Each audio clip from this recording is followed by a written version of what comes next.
Hey, I'm Micky Neilson, lead story developer for Blizzard Entertainment. My name is Galloway. I'm the artist, and along with my team on Pearl of Pandaria. So you guys are here showing off a brand new comic. Talk about what's behind all of this project. So the book is named Pearl of Pandaria, and if you play World of Warcraft, you play the Pandaren. The Pandaren starting zone is this giant turtle, and there's a city on the back of the turtle. And so the history of how that city got there and everything else, that's kind of the backbone of Pearl of Pandaria, the book.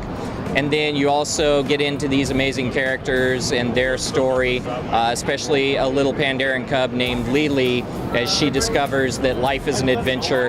The rest of the Pandaren on the back of the turtle, they don't adventure anymore. They don't go out beyond the turtle itself.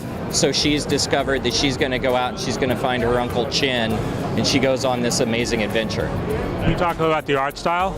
The art style is, I guess, basically a mashup of cartoony and cartoony. Yeah, so basically it's a little bit of cartooniness with a little bit of edge. When we approached the project, we wanted to make sure that we paid respect to, what direction that was going on with the previous, story arcs and whatnot. So with this one, because it was a different story, they gave us a little bit of they gave us a lot of leeway to be ambitious with our style. But what we wanted to do for the approach was make sure that it felt like an animated cell. So we made sure the backgrounds felt a little painterly and the characters felt cell shaded. How have you seen the relationship between comic books and video games evolve over the last few years? Well, it's been very interesting. When I first got into it, we started doing monthly issues with DC, and we were very excited about that. We did some really cool story arcs and everything else. And as it evolved, we tried to make sure that the story fit more with the games, so that what's going on in the comic books is more relevant to the games. And that's one of the reasons we moved over to graphic novels, because we could really take our time. With the monthly comic, you're on a very hectic schedule. You got to get it done really quick.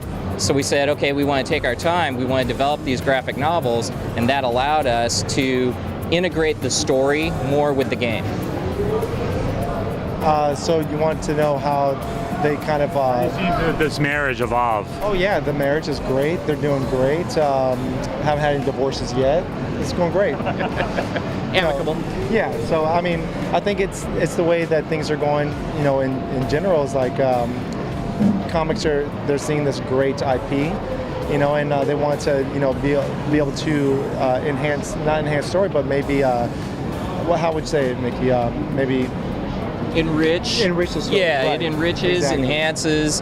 And what we've found is that you can engage the community a lot more. You're going to engage different people with the comic books than you are with the game. In a perfect world, of course, if you're a really big fan of comic books, you read these stories, you love these stories, you want to try out the game and experience the game, that's a perfect world for us. How have you seen comic book art influence the video games that you guys make? Video games. Well, there's different, I guess there's different type of video games out there that use different types of arts, I guess depending on what the game is about, whether it's more of a stylized type of take, and whatnot. And there's some that are realistic. So for us, it was more about producing a style for the comic, so we felt this was a good marriage, to act upon, Yeah. But in particular, the Blizzard video games, how have you seen that being influenced? The art from comics influencing the characters that we see in their video games? I think that's more of a Micky question. Yeah, you will see a little bit of that every once in a while. It just depends. Usually the way the games are developed, a lot of the art has already been done for the game, and then we're developing the comic, and we'll base the comic off of the art concepts that have already been completed for the game. Every once in a while, you will see a situation where an artist on the comic book comes in and they have a different take on what a character might look like, or a certain race or something like that, and that will influence the artists on the video game to go in and make changes. We have seen that happen.